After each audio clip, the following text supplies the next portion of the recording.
show you a bit the book I'm writing. So there is no big deal. I'm still working on the ebook, but let me show you guys a little bit how it is the relationship.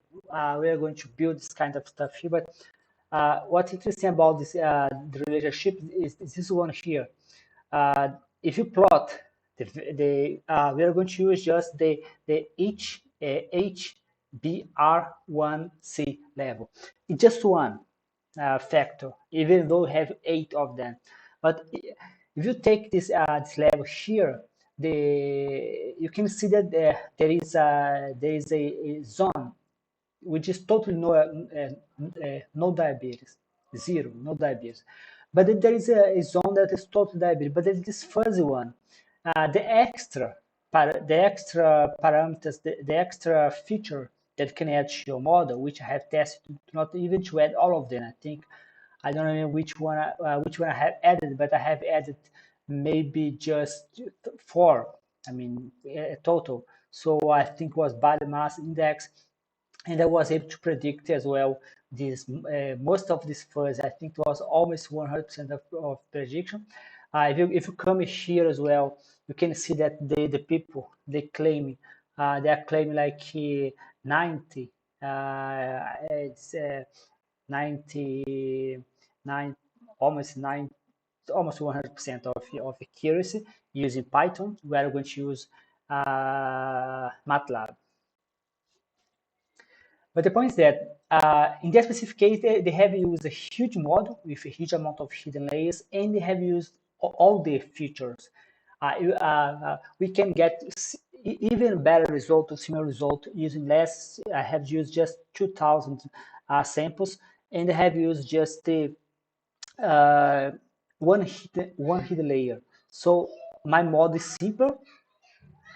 The model is simpler, and in the amount of the data set they use as well is smaller.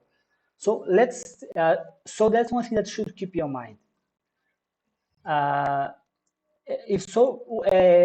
One thing that is interesting to keep your mind, that if you wanna know, if you are a little bit curious about the physiology behind the system, because I'm the kind of person always concerned about the physiology that has to do with my PhD. I mean, I was focused a lot on physiology. So if you ask ChatGPT,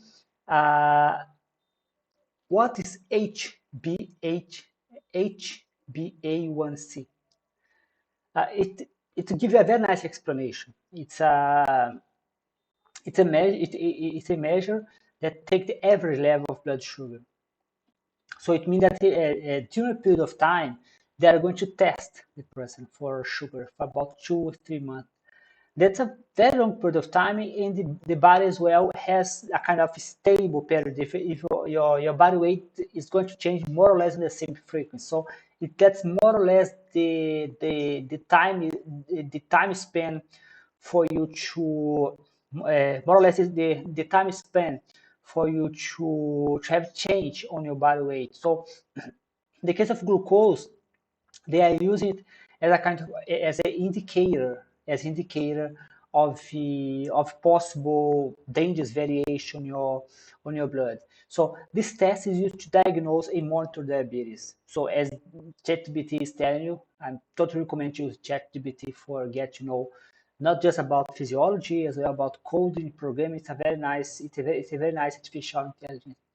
So as well to assess the diabetes being managed. So HbA1c is formed when glucose in the blood binds to hemoglobin.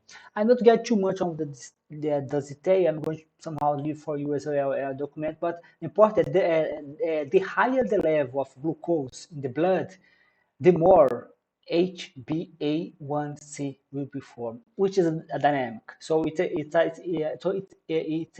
a indirect measure of how the blood glucose is present in your blood, which is a measure of diabetes. Diabetes is the consequence of the unmanaged glucose. So when you have diabetes, you have difficulty, you don't have it all, the physiological ability to manage the oscillations of glucose. So by measure the percentage of HbA1c in the blood, doctors can get an idea of the person's average blood sugar level over a period of time. So that's the idea.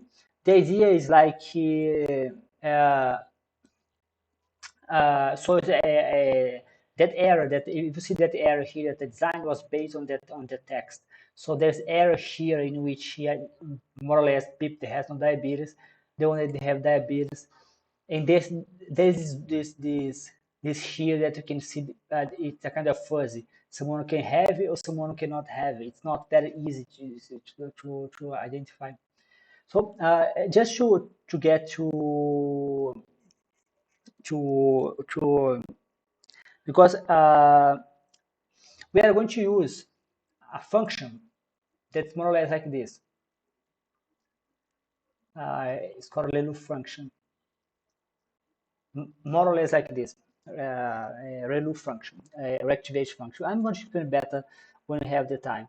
But as you can see, that function can be very nice fitting for this kind of problem. That's one of the reasons I have chosen, but the main reason that people are already using this function. So I just use the code.